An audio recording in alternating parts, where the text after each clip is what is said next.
Assalamualaikum warahmatullahi wabarakatuh. Halo Sobat Unilai TV, gimana nih puasanya? Semoga selalu lancar ya. Nah, pada kesempatan kali ini Fakultas Dakwah dan Ilmu Komunikasi, khususnya program studi komunikasi dan penyiaran Islam, berkesempatan untuk berkolaborasi melalui pembelajaran reporting dan hosting dengan acara Sinergi Ramadan yang diselenggarakan oleh Unilai TV. Oleh karena itu, bersama saya Ahmad Diva Dipwijaya yang akan menjadi host pada episode pada kali ini.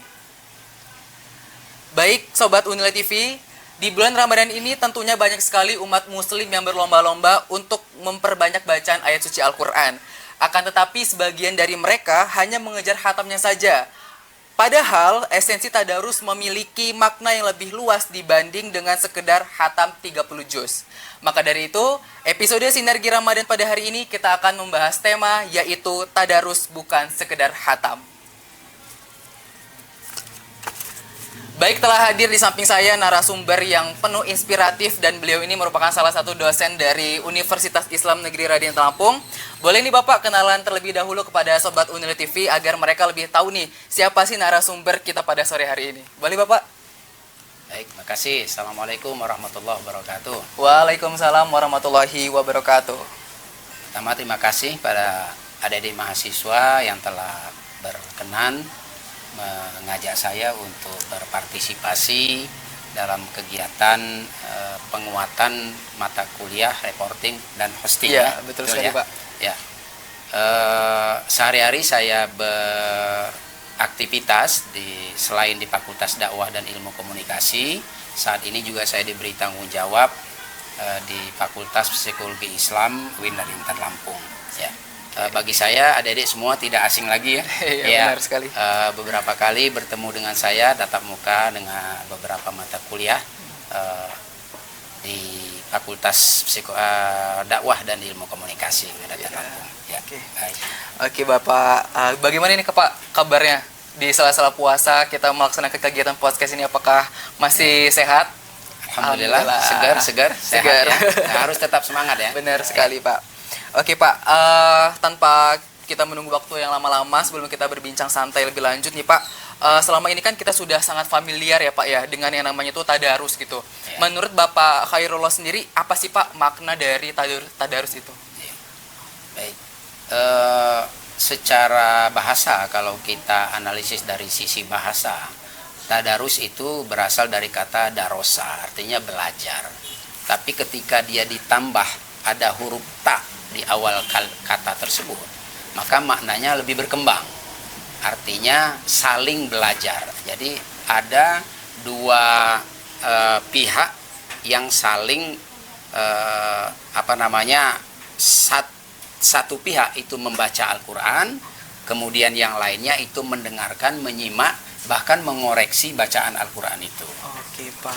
Jadi bukan hanya sekedar membaca saja Al-Quran saja. Ya. Jadi maknanya benar-benar begitu luas ya Pak ya, arti dari tadarus itu sendiri gitu. Namun banyak sekali nih Pak orang-orang mengira itu tadarus itu tuh hanya dilakukan di saat bulan Ramadan saja gitu Pak. Boleh nggak Pak ngasih informasi kepada teman-teman Sobat Unilai saja bahwasanya tadarus itu tuh bukan hanya dilakukan di bulan Ramadan saja. Ya betul, tadarus juga tidak ada salahnya dilakukan pada bulan Ramadan ya. Memang banyak hadis Rasulullah bahwa semua amal kegiatan kita seperti membaca Al-Quran dan amal-amal lainnya, pahalanya itu memang dilipat gandakan pada bulan Ramadan. Tapi idealnya anggaplah bulan Ramadan itu sebenarnya bulan merecharge ya, mengecas ya, kemudian melakukan pembelajaran sepanjang hayat gitu ya. Jadi jangan sampai kita membaca Al-Quran itu terbatas waktu saja. Sepanjang waktu kita harus membaca Al-Quran, karena ketika kita membaca Al-Quran sekaligus kita mempelajari apa yang dimaksudkan dalam Al-Quran tersebut. Oke, baik Pak. Jadi tadarus ini juga dapat didefinisikan bukan hanya dilakukan di masjid saja ya Pak ya. Begitupun di rumah kita harus melakukan tadarus setiap harinya gitu Pak ya. Oke nih Pak, biasanya nih Pak semangat tadarus saat bulan Ramadan itu kan tinggi sekali nih ya Pak ya. Tapi kadang juga banyak sekali umat muslim ini kadang apa ya, kadang naik, kadang turun gitu kan untuk membaca Al-Quran gitu. Apa sih menurut Bapak faktor yang membuat hal itu bisa terjadi? Ya, ya baik. Menurut saya hampir umum ya, Iya, benar. masyarakat Muslim itu kalau beribadah itu mindsetnya itu reward, gitu ya. Ya.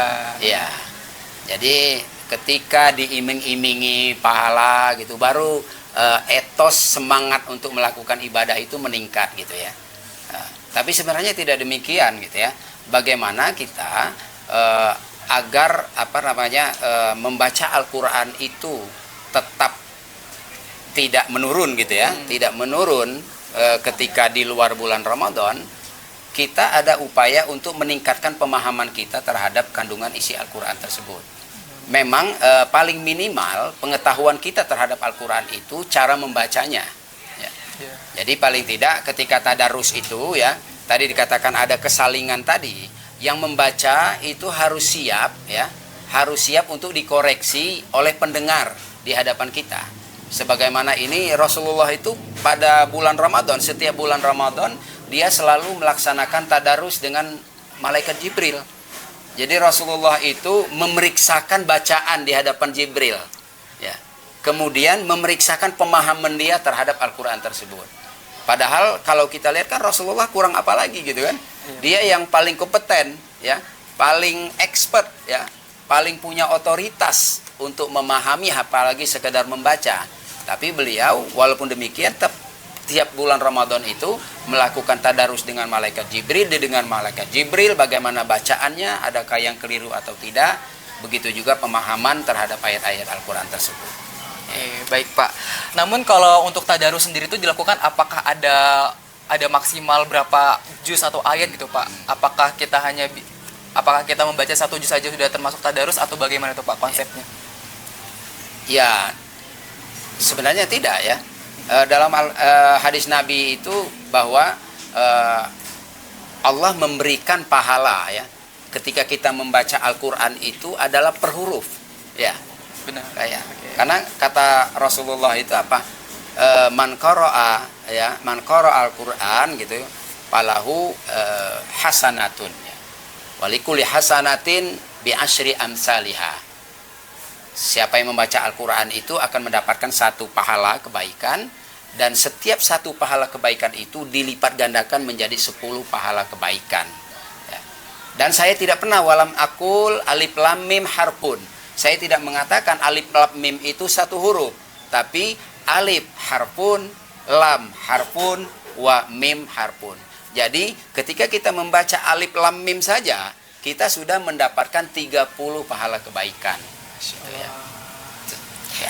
Jadi benar-benar manfaat dari tadarus ini memberikan kita pahala yang begitu luar biasa ya Pak ya. Ya. Kalau dari menurut Pak Khairullah sendiri, ada nggak sih Pak manfaat yang kita dapatkan selain pahala gitu Pak di dalam kehidupan sehari-hari ketika kita sering melakukan tadarus itu sendiri? Ya, selain pahala tentu meningkatnya pemahaman kita ya. Pertama paling tidak dari sisi kualitas bacaan Al-Quran kita tentu harus sesuai dengan kaidah ilmu tajwid ya.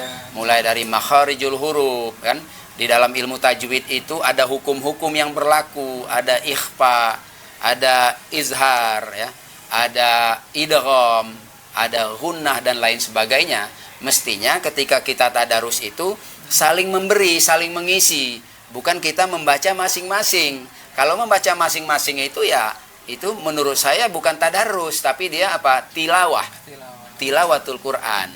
Ya bagi kawan-kawan mungkin yang kualitas bacaan Al-Qurannya sudah baik, mungkin tidak mengapa melakukan itu. Tapi kalau di antara kita mungkin ada bacaan yang mungkin masih kurang, dengan tadarus itu sebenarnya kesempatan kita untuk saling memperbaiki bacaan Al-Quran kita.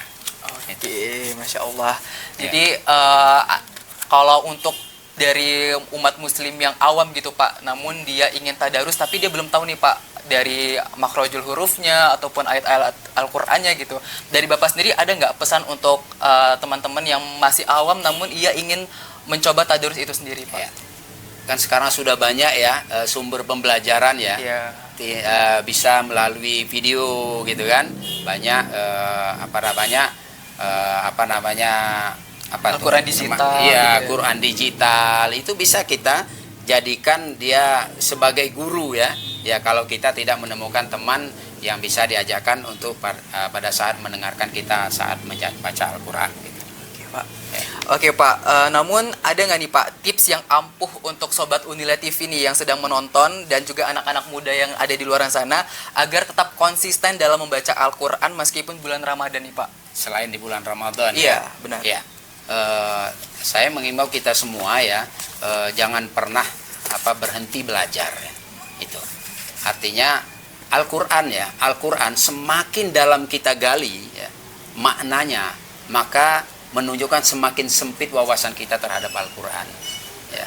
Jadi tidak pernah habis ilmu yang ada di dalam Al-Quran ya.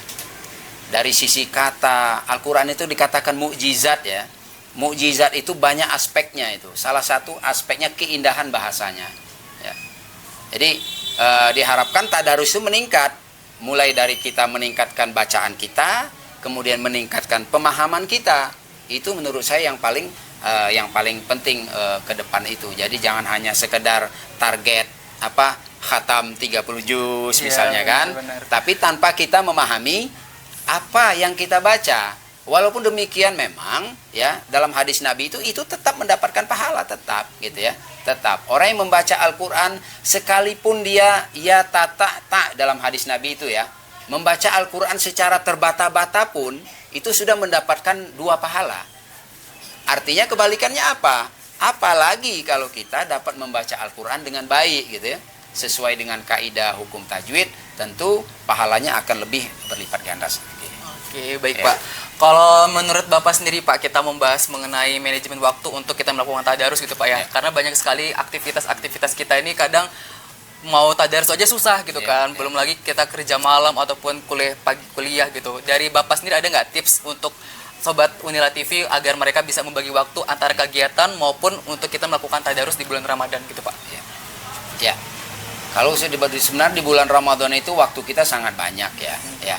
Kalau saya yang paling efektif, pengalaman saya pribadi paling efektif untuk membaca Al-Quran itu misalnya habis subuh ya. Habis subuh, kemudian habis sholat asar. Relatif pekerjaan kita sudah sedikit tidak terlalu padat lagi gitu ya. Manfaatkan waktu subuh ya kurang lebih ya, kita targetkan satu hari misalnya one day one juice gitu ya.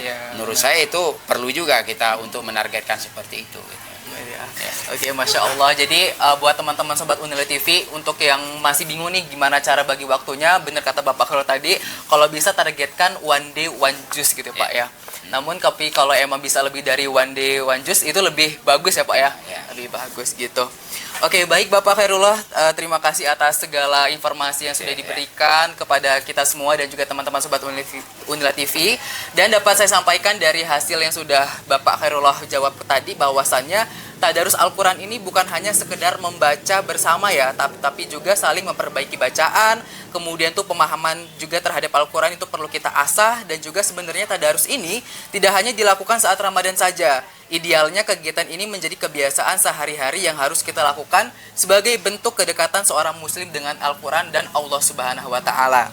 Semoga dari hasil perbincangan kita hari ini, Sobat Unila TV dan teman-teman yang sedang menonton semakin memahami bahwa tadarus bukan hanya tentang seberapa banyak kita membaca Al-Quran, tetapi juga tentang bagaimana kita memahami dan mengamalkannya dalam kehidupan sehari-hari.